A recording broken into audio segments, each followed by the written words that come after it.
نمائندہ خدا اور صحابی نمائندہ اعتراض نبی پر ہو تو جواب خدا دیتا ہے، اعتراض صحابی پر ہو تو جواب بولیے کون دیتا ہے؟ مصطفیٰ دیتا ہے۔ کبھی اعتراض لگنے کے بعد جواب دیتا ہے، کبھی اعتراض لگنے سے پہلے دیتا ہے۔ امیر معاویہ رضی اللہ عنہ پر میں ایک بات کہنے لگا، امیر معاویہ پر اعتراض نبوت کے دور میں نہیں لگے، نبوت کے دور کے بعد لگے ہیں، لیکن نبی نے اعتراضات کا جواب اعتراض لگنے سے پہلے دیا ہے۔ آپ کو جی کیسے دیا؟ حضور کی دعاؤں پہ اگر غور کرو، فرمائے اللہم اجعلہ ہادیہ مہدیہ، اے اللہ میرے معاویہ کو ہادی بھی بنانا، مہدی بھی بنانا۔ حضور اتنا فرما دیتے اللہ ہادی بنانا تو کافی تھا، فرمایا نہیں مہدی بھی بنانا۔ یہ نبی نے کیوں فرمایا؟ کل کو بندہ کہہ دے گا ان اللہ لا یؤید ھذا الدین بالرجل الفاجر، کبھی اللہ کسی بندے سے دین کا کام لیتا ہے، وہ خود ہدایت یافتہ نہیں ہوتا لیکن وہ ہدایت کے کام کر جاتا ہے۔ فرمایا میرا معاویہ ہدایت یافتہ بھی ہے، ہدایت کے کام کرتا بھی ہے، اس پر وہ حدیث فکر نہ کرنا، یہ ہادی بھی ہے اور مہدی بھی ہے۔ توجہ رکھنا، علمہ الکتابہ، اے اللہ میرے معاویہ کو کتاب کا علم بھی دے دینا۔ اس سے مراد کتابت بھی ہو سکتی ہے، ریاضی بھی ہو سکتی ہے، قرآن بھی ہو سکتا ہے۔ حضور نے دعا کیوں مانگی؟ بات کو سمجھنا، امیر معاویہ کی خلافت کے دور میں آخری حدود تک اسلامی سلطنت چونکہ پھیل چکی ہے، تو جتنی بڑی حکومت ہوتی ہے اگر اس کو چلانے والا بندہ خود حساب کتاب کو نہ جانتا ہو تو لوگ اس میں کمی بیشی کر بھی سکتے ہوں گے، لیکن جب وہ خود حساب جانتا ہوگا اسے دھوکہ دینا بہت مشکل ہے۔ فرمائے علمہ الکتابہ، اللہ اس کے نچلے تو سیکھیں گے، اس کو بھی کتابت کا علم دے دینا تاکہ نچلے اس کو دھوکہ نہ دے سکے۔ اچھا پھر ایک جملہ، کیونکہ آدمی جو بہت بڑا ہے تو ہو سکتا ہے بحیثیت بشر سے کمی بھی ہو جائے، کچھ کوتاہی بھی ہو جائے۔ فرمائے وقیہ العذابہ، اللہ ہادی بھی بنانا، اسے مہدی بھی بنانا، علم کتاب بھی دے دینا، اگر کچھ کمی رہ بھی جائے وقیہ العذابہ، خدا اسے بخش بھی دینا، خدا اسے بخش بھی دینا۔ نبی نے کیسے جواب دی ہیں؟ چلے میں ایک اور حدیث کی شرح کر کے بات ختم کرتا ہوں۔ حضور سواری پہ توجہ، سوار ہیں، آپ نے سنا امیر معاویہ رضی اللہ عنہ کے بارے میں ایک نبوت نے دعا دی ہے۔ دعا کون سی دی ہے؟ حضور آگے بیٹھے ہیں، امیر معاویہ پیچھے بیٹھے ہیں، حضور کی کمر مبارک سے امیر معاویہ کے پیٹ مبارک لگا ہے اور نبی پاک دعا کہہ دیتے ہیں۔ آپ نے دعا سنی ہے، رسول صلی اللہ علیہ وسلم نے دعا دی، اے اللہ میرے معاویہ کا، اے اللہ اس کے پیٹ کو علم سے بھر دے۔ کبھی لوگ کہتے ہیں، توجہ رکھنا، اے اللہ میرے معاویہ کے پیٹ کو بھر دے۔ کبھی لوگ کہتے ہیں اس پہ دعا مانگنے کی ضرورت کیا تھی؟ بھئی علم تو پیٹ میں نہیں ہوتا، علم تو دماغ میں ہوتا ہے، معاویہ کے پیٹ کی بات کیوں کی ہے؟ میں کہتا ہوں نبی نے بتایا کہ تمہاری خوراک کا نام یہ کھانا اور پینا ہے، امیر معاویہ کی خوراک کا نام بھی علم ہے، امیر معاویہ کی خوراک کا نام بھی علم ہے۔ تمہیں خوراک ظاہری چاہیے اور معاویہ کو میں نے خوراک باطنی دی ہے۔ اللہ میں بات سمجھنے کی توفیق دے۔ تو جو کل کو اعتراض آنے تھے نبوت نے جواب پہلے دے دیا، لیکن ایک بات میں وضاحت کر دوں، نہیں دینی کیوں؟ اچھا کتابہ لکھی، میں نے کہا شاید کہ بد چڑھتا جواب نہیں دیتا۔ ایک بات میں وضاحت کر دوں، ایک معاملہ امیر معاویہ کا ہے، ایک معاملہ یزید کا ہے۔ امیر معاویہ کا معاملہ اور ہے اور یزید کا معاملہ اور ہے۔ ہم حسینی ہیں، یزیدی ہرگز نہیں۔ ہم کون ہیں؟ بولو کون ہے؟ جو حسینی ہاتھ کھڑے کرو۔ ہم کون ہیں؟ حسینی یا یزیدی؟ ہاتھ کھڑے کرو، کون ہے؟ حسینی یزیدی؟ ہم حسین والے یزید والے؟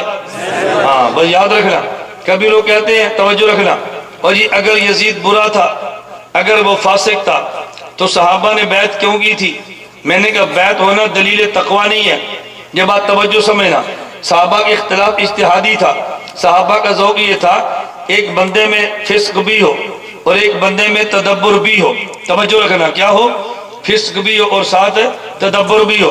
امور سلطنت چلانے کے لیے تقوی نہیں تدبر چاہیے۔ انہوں نے کہا اگرچہ تقوی نہ بھی ہو لیکن چونکہ تدبر موجود ہے اس کو خلافت کے امور دے دو، اس وجہ سے دو تاکہ امور سلطنت چلتے رہے۔ اس کا معنی یہ نہیں تھا انہیں اعتماد تقوی پہ کیا تھا، فسق بھی موجود تھا، خلافت بھی موجود تھی۔ ہم امیر معاویہ کو کافر، حضرت امیر معاویہ کے بیٹے یزید کو ہم کافر ہونے کی بات نہیں کرتے، ہم فاسق ہونے کی بات کرتے ہیں۔ ایک بندہ کہتا ہے ان کے تو حضور نے دعا مانگی تھی، گناہ تو معاف ہو چکے۔ میں نے کہا کون سی دعا؟ کہتا ہے تمہیں پتہ نہیں ہے؟ نہیں پاک صلی اللہ علیہ وسلم نے فرمایا تھا اے اللہ جو قسطنطنیہ کے جہاد میں جائے کانا مغفور لہم، ان کے سارے گناہ معاف ہے۔ یہ نبی نے بشارت دی ہے کہ جو قسطنطنیہ کے جہاد میں جائیں گے ان کے سارے گناہ معاف ہیں۔ تو یزید بھی تو قسطنطنیہ کے جہاد میں تھے، ان کے گناہ تو سارے معاف ہیں، تم نے فاسق کیسے کہہ دیا؟ اچھا مجھے بتاؤ، اللہ کے نبی فرمائے کہ جب آدمی فجر کی نماز کے لیے وضو کرے اور اپنے اعضائے وضو کو دھو لے، اس کے پچھلے گناہ سارے معاف ہو گئے، ہوتے ہیں کہ نہیں؟ بولیے نا۔ اور زور کی نماز پڑھے تو پچھلے سارے گناہ، اب کیا مطلب کہ زور کی نماز پڑھنے سے پچھلے گناہ معاف ہو گئے، یا جو زور کی بات کرے گا وہ بھی معاف ہو گئے؟ بولو نا۔ تو پہلے کے معاف یا بعد والے معاف؟ فرمایا جو قسطنطنیہ کے جہاد میں شریک ہے اس کی معافی کا معنی پچھلے گناہ یا اگلے گناہ؟ تو پچھلے معاف ہو گئے، اور یہ کرتوت تو بعد کی ہے، پہلے کے تو نہیں ہے۔ یہ نہ کرو کہ بعد والوں کی معافی مل گئی ہے، پہلے والوں کی مان لو تو بعد والوں تو پھر باقی ہے۔ اس لیے یزید کا معاملہ الگ ہے، امیر معاویہ رضی اللہ عنہ کا معاملہ الگ ہے۔ ہم یزید کا دفاع نہیں کرتے، حسین امیر معاویہ رضی اللہ عنہما کا دفاع کرتے۔ اگر کوئی اور دلیل سامنے نہ آئے نا تو وہ دلیل دے جو سرگودے کے ایک مولوی صاحب ایک عام آدمی نے دی تھی۔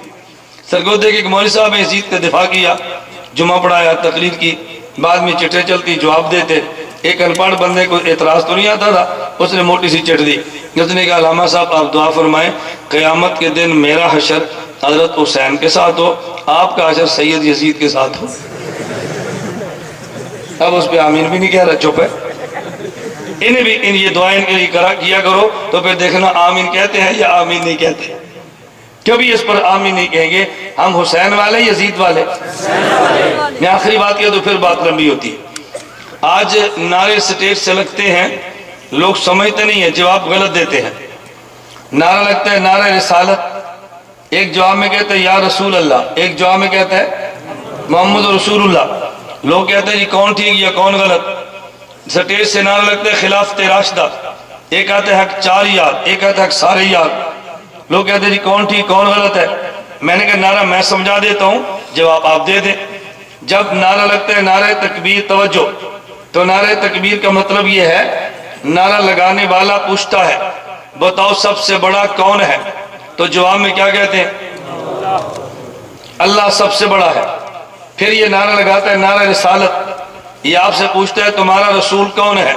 تو کیا کہتے ہیں؟ اگر آپ کے رسول کا نام یا ہے تو یا رسول اللہ کہہ دو، اگر آپ کے رسول کا نام محمد ہے تو محمد رسول اللہ کہہ دو۔ اب جو نعرہ رسالت کا معنی نہیں سمجھتا وہ جہالت میں یا رسول اللہ کہہ دیتا ہے، اور جو معنی سمجھتا ہے وہ محمد رسول اللہ کہہ دیتا ہے۔ ایک آدمی کہتے ہیں خلافت راشدہ، اس نے سوال تم سے کیا ہے کہ وہ پیغمبر کے دو خلفاء بتاؤ جن کی خلافت کا وعدہ قرآن میں ہے۔ جو سمجھتا ہے وہ چار یار کہتا ہے، جو نہیں سمجھتا وہ سارے یار کہتا ہے۔ بتاؤ حضور کے صحابہ کتنے تھے؟ بولو کتنے تھے؟ اور خلفاء سارے تھے، تو پھر سارے یار کا مطلب کیا ہوا؟ یہ کہتے ہیں خلافت راشدہ، آپ کہتے ہیں سارے یار۔ وہ پوچھ رہے خلافت کا وعدہ کن سے ہے؟ آپ کہتے ہیں سارے یار ہیں۔ بھئی سارے یاروں کا تو انکار نہیں کیا، سوال تو یہ تھا کہ خلافت کا وعدہ کن سے؟ کیا تھا خلافت کا وعدہ؟ قرآن میں کس کا ہے؟ تو قرآن میں خلافت کا وعدہ چار کا ہے، اس لیے ہم خلافت راشدہ کے جواب میں کیا کہتے ہیں؟ حق چار یار کہتے ہیں، حق سارے یار نہیں کہتے۔ بعض لوگ کہتے ہیں نہیں، جب خلافت راشدہ کہا جائے امیر معاویہ کو بھی کہو۔ ہم نے کہا جی کیوں کہو؟ کہتے ہیں قرآن کہتا ہے اولئک هم الراشدون، قرآن یوں کہتا ہے اولئک هم الراشدون، وہ راشد بھی تھے اور خلیفہ بھی تھے۔ اور آپ اندازہ فرمائیں جہالت کی انتہا یہ ہے، میں نے ایک ویڈیو سی ڈی دیکھی ہے آپ کے علاقے کے مولوی صاحب کی دیکھی ہے، مجھے اتنا تعجب ہوا، میں کہتا ہوں صداقت اور دیانت بھی سر پیٹتی ہوگی۔ وہ دلیل میں کیا کہنے لگے؟ مجھے کہتے ہیں تم امیر معاویہ کی بات کہتے ہو، میں تو مولانا زید الراشدی کو بھی خلیفہ راشد کہتا ہوں۔ تمہیں سی ڈی نہ ملے تو مجھ سے لینا، میں تمہیں دے دوں گا۔ تمہارے علاقے کے مولوی صاحب، اچھا دلیل کیا ہے؟ کہتے ہیں دلیل یہ ہے کہ مولانا زید الراشدی صاحب کالم لکھتے ہیں، اور کالم میں لکھتے تھے جب مجھے لوگ کہتے ہیں کہ آپ ہماری رہنمائی نہ، آپ ہمارے ساتھ کام کرو، میں کہتا ہوں میں کام نہیں کرتا، میں رہنمائی کروں گا۔ کیوں؟ اس لیے کہ ان کی مسجد کے سامنے شیرہ والا باغ ہے، ادھر پہلوان کشتیاں کرتے ہیں، کچھ کشتیاں کرتے ہیں کچھ کرواتے ہیں، جو کشتیاں کروائے اسے وہاں خلیفہ کہتے ہیں۔ تو میں کشتی کر نہیں سکتا، کشتیاں کروا سکتا ہوں، میں لڑ نہیں سکتا۔ گور دے سکتا ہوں، کہتے ہیں اس معنی میں خلیفہ ہوئے، اور راشدی وہ خود لکھتے ہیں تو خلیفہ راشد ہوئے۔